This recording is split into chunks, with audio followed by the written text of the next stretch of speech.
I am literally bubbling with energy to talk about this book, and it is highly recommended, especially if you love love and if you're a romance genre lover and if you're into poetry, then this book is unmissable. How to Love in Sanskrit by Suhas Mahesh and Anusha Rao. The way these poetries have been translated, pen, and presented, it is simply one of the most surprising reads of the year for me, and also hands down one of the best reads too. There is so much to say about this book, but let's begin with it's so satisfying, so fulfilling. It made me blush, it made me smile, it crushed me, it made me go through whirlpool of beautiful emotions. Love, that portion that binds us, that's what you will find in this book in its entirety. This book consists of over 200 poetries taken from 4 different ancient Indian languages, prominently Sanskrit, but there are also poetries from Maharishi Prakrit, Abhibramsha, and Pali. It is one gem of a book, a must read and a must have. I say get over those Bridgerton love confessions because this is sheer elegance, ought not to be missed. What's amusing is how clever the author duo have it translated in such a way that it doesn't falter. Usually the essence of the book gets lost in the translation, but not here.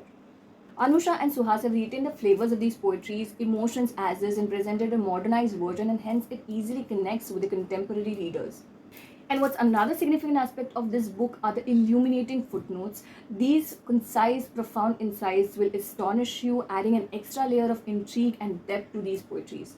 This is an extraordinary collection of poetry that defies convention. It is unbridled creativity from ancient India.